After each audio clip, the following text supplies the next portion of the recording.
सद्गुरु मेरे स्वामी,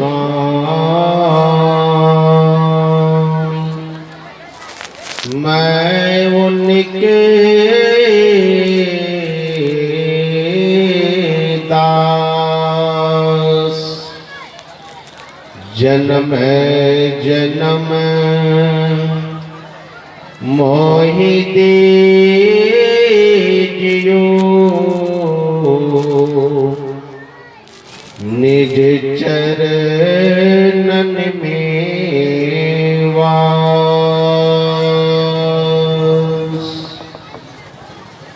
करुणा के अवतार पतित पावन परमाराध्य सद्गुरु महाराज की चरणों में कोटि कोटि नमन। उपस्थित सत्संग प्रेमी माताओं एवं बहनों, आवाज क्लियर कीजिए, काफी भीड़ है। और मैं आप सभी माताओं और बहनों से निवेदन करता हूं, कृपया मुंह बिल्कुल बंद रखेंगे। बहुत कम समय है आपके पास, फिर घर में जाकर के खूब हल्ला कीजिएगा, लेकिन यहां बिल्कुल बंद। जो कोई हल्ला करेंगे, सुन लीजिए, हमारे संत कबीर साहब ने कहा, कबीर संगत बीच में, कबीर संगत बीच में बात चलावे और सो अपराधी आत्मा तीन लोक नहीं थो। अगर सत्संग के बीच में बैठ करके यदि आप हल्ला करेंगे और गपशप लगाएंगे, तो कबीर साहब ने कहा वह इतना बड़ा पापी कहलाएगा, इतना बड़ा पापी होगा कि तीनों लोकों में कहीं जगह नहीं है। प्रेत बन के घूमते रहिएगा। इसीलिए बिल्कुल सावधान, एक शब्द भी नहीं निकलना चाहिए। ऐसे बने रहिएगा, तब समझ में आएगा। अभी गोस्वामी तुलसीदास जी महाराज की वाणी यानी रामचरितमानस का पाठ हुआ, और गोस्वामी तुलसीदास जी महाराज रामचरितमानस की वर्ण को लिखने के पहले स्वर्ग आदि देवताओं की वंदना किया, सुन लीजिए। और देवताओं, स्वर्गादि देवताओं की वंदना के बाद धरती पर के देवता की वंदना की, पृथ्वी तल के देवता की वंदना किए हैं। तो क्या किए वंदना में, सुन लीजिए। वंदा प्रथम महीसुर चरना, मोह जनित संशय सब हरना। अभी जो पाठ सुन रहे थे, ठीक उसके पहले की कड़ी गुरु महाराज ने जोड़ा। गुरु महाराज ने लिखने की कृपा की, ठीक अभी जो मुद मंगल संत समाजो जो पाठ हुआ उसके पहले ठीक गोस्वामी जी यह लिखते हैं, और यह वर्णन हमारे गुरुदेव रामचरितमानस में किए कि पहले गोस्वामी जी लिखते कि पहले मैं स्वर्गादि देवताओं की वंदना करने के बाद मैं धरती पर के उन देवता की वंदना करता हूं, वंदना करता हूं। प्रथम पहले कौन, महीसुर चरना, अर्थात जो धरती पर के देवता हैं उसकी मैं वंदना करता हूं। अब आप लोग बताइए भाई, धरती पर में कौन कौन देवता रहते हैं? दुर्गा माँ की, काली माँ की, भगवती माँ की, सरस्वती माँ। कौन कौन देवता धरती पर रहते हैं, किसी को पता है? कोई देवता धरती पर नहीं रहते हैं। एक बात कान खोल के सुन लीजिए, ये जितना देवी देवता का नाम सुनते हैं ये सब स्वर्गलोक के वासी हैं। इसीलिए गोस्वामी जी ने पहले स्वर्गादि देवताओं की वंदना की, गणेश जी की वंदना की, फिर स्वर्गादि देवताओं की वंदना की, तब धरती पर के देवता की वंदना की। ये देवी देवता का नाम जितना भी सुनते हैं ये धरती पर नहीं रहते हैं, ये सब स्वर्गलोक के वासी। तो फिर धरती पर कौन देवता रहता जिसकी वंदना की है गोस्वामी जी? जानना पड़ेगा कौन ऐसा देवता है जो धरती पर रहते हैं। जितना देवी माई का नाम सुन रहे हैं मन में बिठा लीजिएगा, ये लोग धरती पर के देवता नहीं है। और वो देवता भी कैसा है, सुने क्या लिखा नीचे में, वो देवता ऐसा है जिसकी वंदना गोस्वामी जी की है, वो देवता ऐसा है मोह जनित। अब सुन लीजिए, वो देवता क्या करते हैं, वो धरती पर का देवता का काम क्या है, मोह जनित, मोह से उत्पन्न, अज्ञानता से उत्पन्न होने वाले सभी संशय को मिटाने वाले। देखिए वो देवता कैसा है, वो धरती पर जो देवता रहता है, वो देवता का काम है कि दूसरे की अज्ञानता को दूर करे, अज्ञानता से उत्पन्न होने वाले संशय को मिटावे। इसे देवी देवता की जो हम लोग पूजा करते जाते हैं, देखिएगा देवालय में पूजा कर भी रहे हैं, मन में संशय भी बना है कहीं कुछ गड़बड़ी होगी, देवता नाराज न हो जाए, मन में संशय बना हुआ है, संशय मिटता नहीं। लेकिन यह हुआ ऐसा देवता है जो संशय को मिटाता है। अज्ञान से उत्पन्न, अज्ञानी कौन, अज्ञान किस, अज्ञान का मतलब जो पढ़ा लिखा नहीं वही ज्ञानी है। आज तो जो पढ़े लिखे नहीं है कहते वही अज्ञानी है। अरे ये तो अज्ञान है, बिल्कुल कुछ नहीं जानता, पढ़ा लिखा होता तब तो ज्ञानवान होता, ये बिल्कुल अज्ञानी। अरे पढ़ लिख करके कोई ज्ञानी नहीं होता है, सुन लीजिए, पढ़ लिख करके कोई ज्ञानी नहीं होता। अगर पढ़ लिख करके ज्ञानी हुआ जाता तो संत कबीर साहब पढ़े लिखे नहीं थे, वो ज्ञानी की कोटि में नहीं आते। रामकृष्ण परमहंस महाराज पढ़े लिखे नहीं थे, वो ज्ञानी की कोटि में नहीं आते। और इतने बड़े ज्ञानवान, ऐसे बड़े विद्वान कौन, स्वामी विवेकानंद, जो अमेरिका के शिकागो के शहर में 1893 ईस्वी में जब उन्होंने उनका भाषण हुआ था तो सभी विद्वानों ने एक स्वर में कहा था, यह विद्वता से बड़े का विद्वान है। ये कैसे हो जाता है, जबकि हमारे रामकृष्ण परमहंस महाराज किसी तरह से हस्ताक्षर करते थे, स्वयं पढ़े लिखे नहीं थे तो उनके शिष्य नहीं बनते।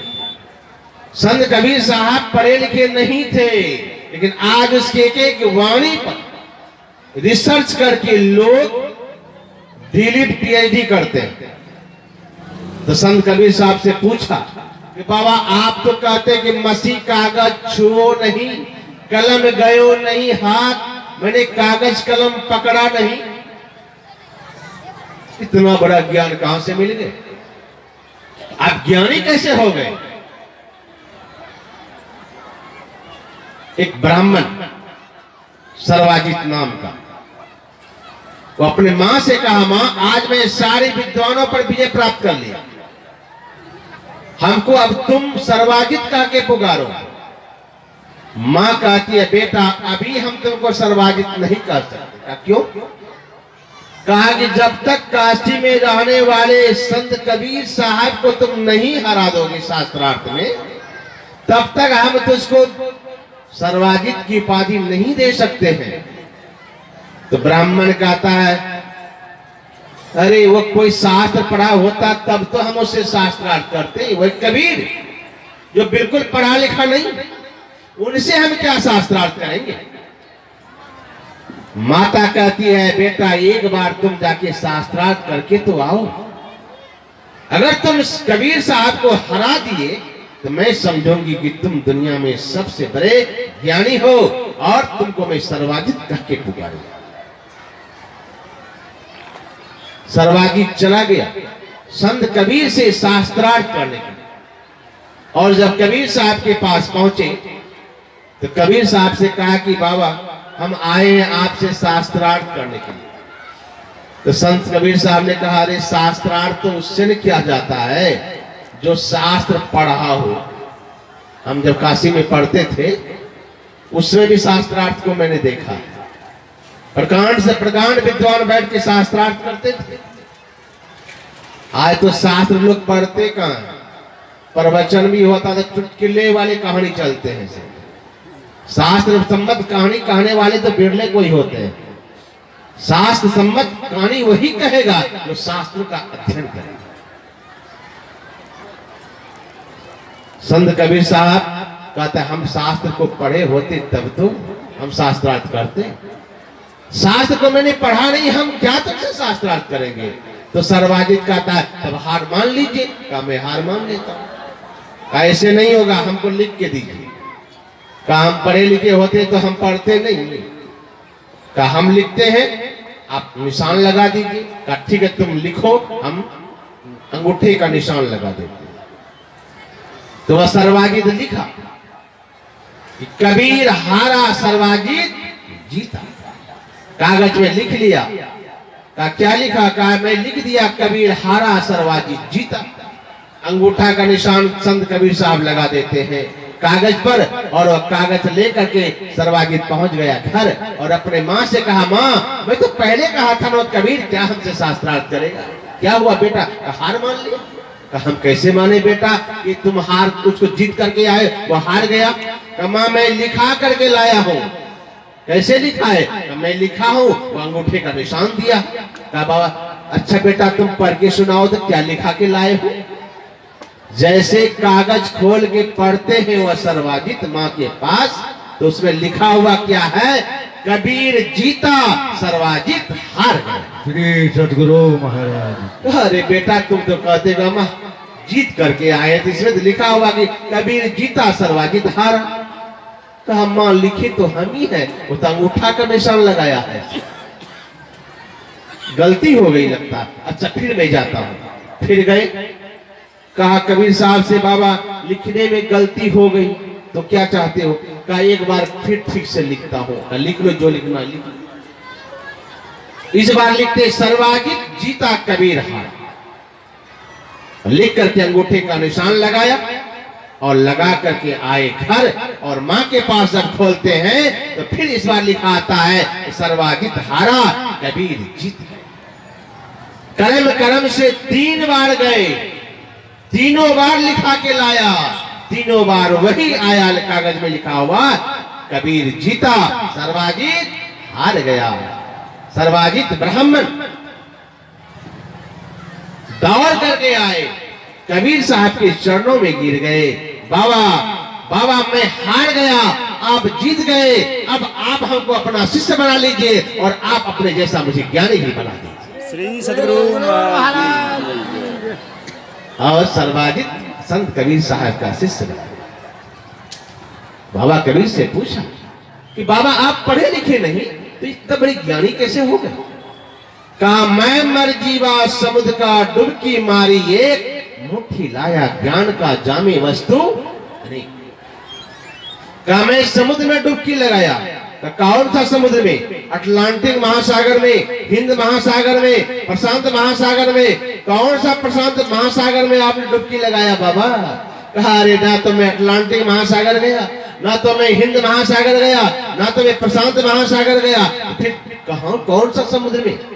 कबीर साहब कहते हैं कबीर काया समुद्र है, अंत न पावे कोई, मृतक हो के जो रहे मानिक पावे। काय शरीर रूपी काया में मैं काया रूपी समुद्र में मैंने डुबकी लगाया है और एक मुट्ठी ज्ञान लाया। इतना ज्ञान, इतना ज्ञान। मतलब कबीर साहब पढ़े लिखे नहीं थे। अज्ञानी वह नहीं जो पढ़ा लिखा नहीं, अज्ञानी वह नहीं तो ज्ञान। ज्ञानी कौन? ज्ञान होता कहां है भाई? ग्रंथ को पढ़ने से सिर्फ ज्ञान होता है नहीं। अभी देखिए सूर्य का प्रकाश है, सबकी हम लोग ज्ञान कर रहे हैं, एक दूसरे को देख रहे हैं, एक दूसरे को पहचान रहे हैं। यही सूर्य का अस्त हो जाएगा, सूर्योदय, सूर्य का अस्त होगा, अंधकार छा जाएगा। क्या एक दूसरे को पहचान सकेंगे? नहीं पहचान सकेंगे। क्या एक दूसरे को परख सकेंगे? नहीं। एक दूसरे को देख सकेंगे? नहीं। ज्ञान कब हुआ? ज्ञान हो रहा है प्रकाश। सीधी सी बात है, ज्ञान होता है प्रकाश में और अज्ञान होता है अंधकार। जब तक हम आप अंधकार में रहेंगे, आंख बंद करके देख लीजिए हम लोग, जब तक हम आप अंधकार में तब तक अज्ञानी, जब प्रकाश में चले गए तब हम आप ज्ञानी। इसलिए हमारा वेद कहता है अस्तो मां सद्गमय तमसो मां ज्योतिर्गमय। हे भाई अंधकार से प्रकाश की ओर चले। तो ऐसे जो देवता होते हैं, कौन?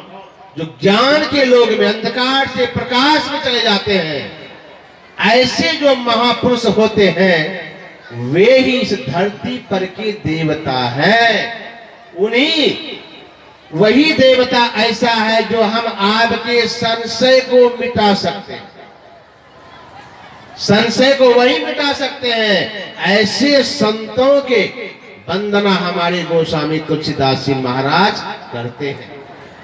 और ऐसे संतों के समाज में अगर हम पहुंच गए तब तो बहुत बड़ा भाग है, तब तो बहुत बड़ा भाग है। इससे बड़ा लाभ तो दुनिया में है ही नहीं। हमारे भगवान शंकर ने तो स्पष्ट कहा, गिरजा संत समागम सम न लाभ कछु। तो संतों का स्वभाव कैसा होता है, महापुरुषों का स्वभाव कैसा होता है भाई, कैसा होता है? एक बार सुमेरु पर्वत पर, सुन लीजिए, सुमेरु पर्वत पर बहुत सारे साधु महात्मा लोग आए। सभी लोग गए महात्माओं का दर्शन करने के लिए। पता चला सुमेरु पर्वत पर बहुत साधु महात्मा लोग आए हैं, तो सभी कोई चले गए दर्शन करने के लिए। तो हमारे उसी राज्य में रहने वाले एक राजा सुगंध नाम का था, उसको भी पता चला कि सुमेरु पर्वत पर बहुत सारे महात्मा आए हैं, चलो दर्शन करना चाहिए। वे भी चले गए दर्शन करने के लिए। रास्ते में जा रहे थे कि नारद बाबा मिल गए। नारद बाबा ने पूछा, है कहां जा रहे हो राजा सुगंध? कहा, जा रहा हूं महात्माओं का, संतों का दर्शन करने। बहुत सारे संत महात्मा लोग वहां आए। नारद बाबा ने कहा, सुनो, सब महात्मा के पास जाओगे तुम, प्रणाम करोगे, आशीर्वाद लोगे। कहा, बाबा ये तो आपने सिखाया ही है कि महात्माओं को प्रणाम करना चाहिए, महात्माओं से आशीर्वाद लेना चाहिए, तो आपका दिया हुआ संस्कार। अच्छा, अच्छी बात है, महात्माओं को प्रणाम करके आशीर्वाद लेना। लेकिन सुन लो, उसी महात्माओं के झुंड में एक महात्मा जी बैठे होंगे, वह है महात्मा विश्वामित्र।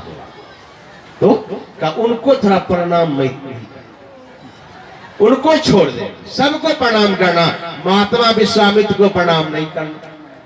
नारद जी ने कहा कि उसको प्रणाम नहीं करना। तो राजा सुगंध ने कहा, बाबा आप जो उल्टा पुल्टा पढ़ा रहे हैं, ये महात्मा विश्वामित्र जानते कितने क्रोधी महात्मा है, छोड़ेंगे हमको? कहा, अरे एक बार तुम करके तो देखो, कोई बात होगी तो हम भी तो है ना, हम कहीं चले जाएंगे। कहा, कोई बात हुई घटना तो हमको बुला लेना। राजा सुगंध चले गए सुमेरु पर्वत और वहां गए, सभी महात्माओं को प्रणाम किया। सब कोई बैठे थे, सबको आशीर्वाद, सबसे आशीर्वाद प्राप्त करते करते पहुंचे महात्मा विश्वामित्र के पास। जो से आए तो कहा, नारद जी ने कहा था कि इसको प्रणाम नहीं करना, तो नहीं नहीं। अब सभा में बैठे हैं, इधर भी प्रणाम, इधर भी प्रणाम, अब बीच वाले को प्रणाम नहीं, तो कितना अपमान हुआ होगा। विश्वामित्र मुनि का अपमान कर दिया राजा सुगंध। अब राजा सुगंध जो अपमान कर दिया, चले गए प्रणाम करके। महात्मा विश्वामित्र ने सोचा, अरे ये राजा को हो क्या गया, इस सभा में मेरा अपमान किया, लेकिन मैं इसको कुछ कहूंगा। मैं जा रहा हूं अपने राजा राम से कहूंगा, हे राजा राम, क्या तुम्हारे राज्य में साधु महात्माओं का अपमान कब से होने लगा, कब से होने लगा? चले गए विश्वामित्र मुनि। विश्वामित्र मुनि जाकर के कहते हैं, राम राम राम तुम कहां हो, राम राम तुम कहां हो? लक्ष्मण जी कहते, गुरुदेव अभी प्रभु विश्राम कर रहे हैं। क्या राम सोया है? कहा, अभी तो सोए हैं। समझ गया, जिस राज का राजा सोया रहेगा उस राज में साधु महात्माओं का अपमान तो होगा। विश्वामित्र मुनि गरज गरज के बोलने लगे। भगवान राम के कानों तक आवाज गई, महल से निकले आए, गुरुदेव आए हैं, दौड़ के आए, प्रणाम किया। राम तुम सोए हो, बताओ तुम्हारे राज्य में साधुओं का अपमान कब से होने लगा, कब से होने लगा? भगवान राम कहते हैं, गुरुदेव हमारे राज्य में साधुओं का अपमान, ये तो असंभव। किसका अपमान हुआ गुरुदेव, कौन किया अपमान? कहा, अरे मेरा अपमान हुआ राम, मेरा। भगवान राम कहते किसने किया गुरुदेव? का यही राजा सुगंध। आपका अपमान किया गुरुदेव? पहली बार मेरे राज्य में किसी साधु का अपमान? गुरुदेव आप चिंता मत कीजिए, जो सर आपके चरणों में झुका नहीं वह सर को जिंदा रहने का अधिकार नहीं, वह सर को मैं अलग कर दूंगा और मैं आपकी चरणों की सौगंध खाता हूं। गुरुदेव आप निश्चिंत रहिए, मैं आपकी चरणों की सौगंध खा के कहता हूं गुरुदेव, जो राजा सुगंध आपके चरणों में झुका नहीं उसका मैं वध करके छोड़ूंगा। विश्वामित्र मुनि चुप हो। जब भगवान राम स्वयं प्रतिज्ञा कर चुके हैं उस राजा का वध कर दूंगा, अतः हम बोल के क्या करेंगे? यह बात पता चल गया राजा सुगंध को कि भगवान राम गुरु की चरणों की सौगंध खा लिया है, वे मेरा वध करेंगे। अब क्या होगा? अब खोजने लगे नारद बाबा, नारद बाबा। हम नारद जी तो गए, कहां मिले? अब रोने लगे, हे भगवान प्रभु आएंगे मेरा वध कर देंगे। बहुत बिलक बिलक के रोने लगे। नारद जी को दया आ गई, आए, अरे क्या हुआ राजा, क्या हुआ, क्या हुआ? उल्टा पुल्टा पाठ पढ़ाए, क्या हुआ? भगवान राम सौगंध खा लिए, मेरा वध कर डालेंगे, जीवित नहीं छोड़ेंगे। अब नारद जी कहते बड़ा जुल्म हो गया, कि जुल्म हो गया, अब क्या करें? कोई उपाय बताइए। ठहरो ठहरो, उपाय बताता हूं, उपाय बताता हूं। राजा एक काम करो, इससे बचने का एक ही जगह चले जाओ, कोई नहीं बचा सकता तुझको प्रभु से। चले जाओ ऋषिमुख पर्वत पर। ऋषिमुख पर्वत पर हनुमान की माता अंजना बैठ करके तपस्या कर रही है, और चले जाओ उसके चरणों में जाकर के प्राण की रक्षा की भीख मांगना, वे तुम्हारी रक्षा अवश्य कर देगा। राजा सुगंध दौड़े दौड़े गया, ऋषिमुख पर्वत पर जाके माता अंजना तपस्या कर रही थी, उसके चरणों में गिर गए। माँ मेरी प्राण की रक्षा करो, माँ मेरी प्राण की रक्षा करो, मेरी प्राण की रक्षा करो, मेरी प्राण की रक्षा करो। बहुत बिलक बिलक के रोने लगे। माता अंजना तपस्या कर रही थी, आंख खोल के देखती है, सामने राजा सुगंध बिलक बिलक के रो रहा है, माँ मेरी रक्षा करो, माँ मेरी प्राणों की रक्षा करो। तो माता का हृदय पिघल गया आंसू को देख करके, उस रोते हुए राजा सुगंध को देख करके पिघल गया, और वचन दे देती है कि जाओ राजा सुगंध, तुम मेरे शरण में आ गए हो ना, तो मैं वचन देती हूँ मेरे रहते तुम्हारा धरती पर कोई प्राण ले नहीं सकता। अब जैसे यह बात कहा माता अंजना ने, तो राजा सुगंध को जान में जान आया, उठ के बैठे, और माता पूछती है, अरे इतना रो रहे हो? मैं वचन दे दिया, मेरी राती आज तुम्हारा कोई प्राण नहीं ले सकता, बताओ कौन तुम्हारा प्राण लेने वाला है? कहता माता दूसरा कोई नहीं, प्रभु श्री राम। हाँ प्रभु श्री राम, अरे उनके सहारे ही तो मैं तुझको वचन दिया, अब क्या होगा? कहा बैठो बैठो, अब तो तुम संकट में डाल दिए।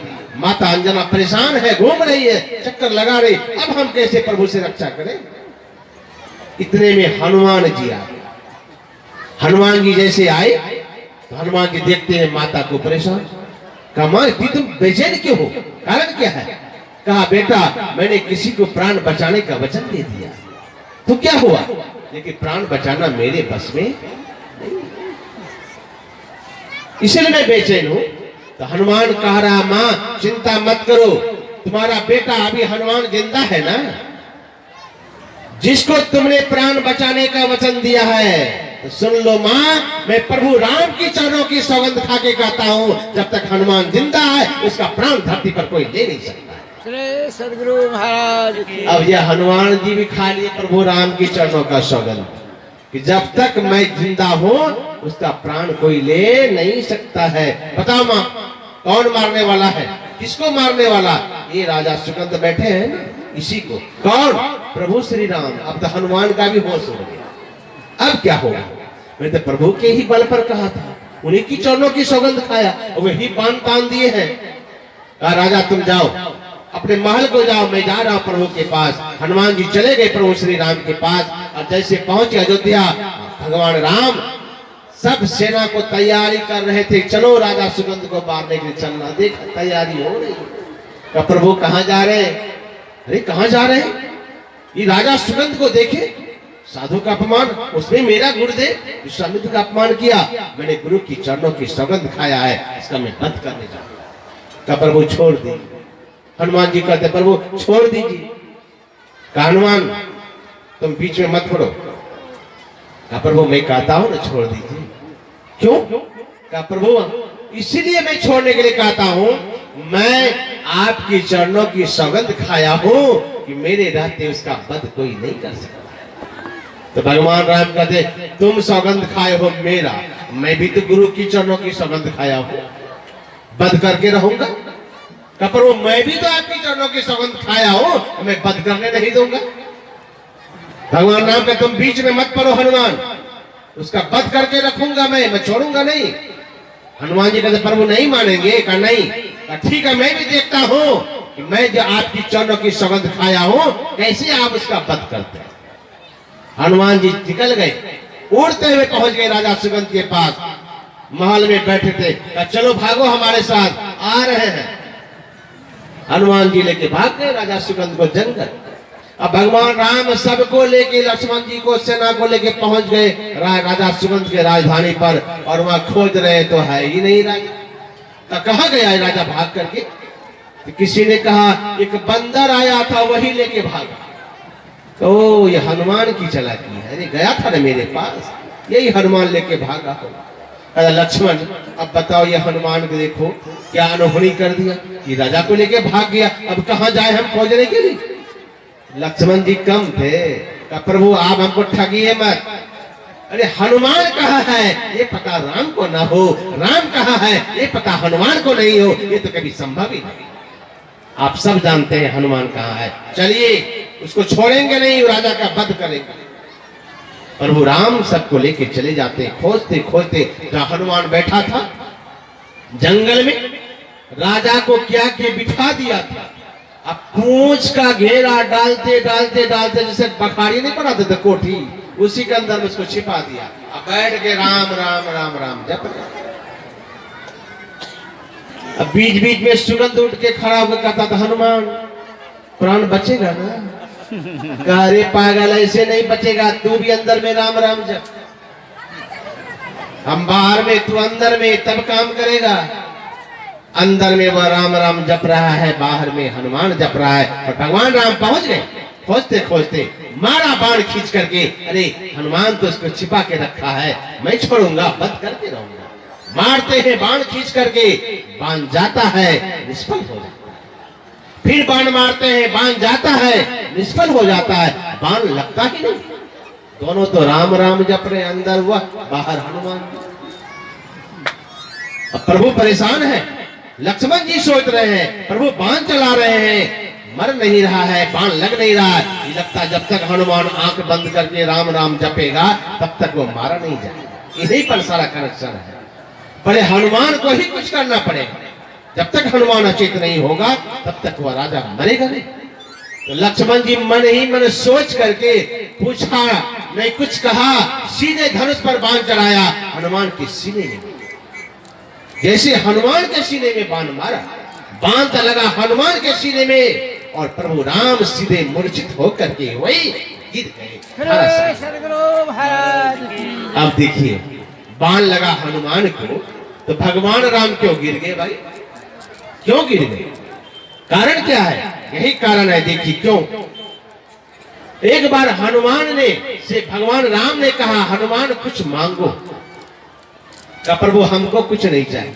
का हनुमान तुम्हारा बहुत ऋण है, तुमने मेरी बहुत सेवा की है, तेरी सेवा का बखान मैं नहीं कर सकता। मैं जब तुम्हारी सेवा को देखता हूँ लगता हूँ हनुमान तुम राम को ऋणी बना, इसलिए हनुमान कुछ मांगो, कुछ मांगो। तो हनुमान ने कहा प्रभु आप इतना यदि कहते हैं मांगने के लिए, हमको दुनिया में कुछ नहीं चाहिए, बस आप अपने चरणों में स्थान दे दीजिए। भगवान राम कहते ये संभव नहीं है हनुमान। का क्यों? का इसलिए कि चरण में पहले से साधु महात्मा आसन जमा के बैठे हैं, उसको कौन उठाएगा? संतों को हटाना मेरे बस की बात नहीं। और कोई मांग लो, और कुछ मांग लो। का यदि ऐसी बात है प्रभु तो आप अपने हृदय में स्थान दे दीजिए। तो भगवान राम कहते ये तो और भी संभव नहीं। क्यों? कहा मेरे हृदय में मेरी अर्धांगिनी जानकी जी विराजे, और जहां पत्नी रहे वहां दूसरे को रखना नहीं चाहिए, रखना भी नहीं चाहिए। तो हनुमान जी मुंह फुला के बैठ गए।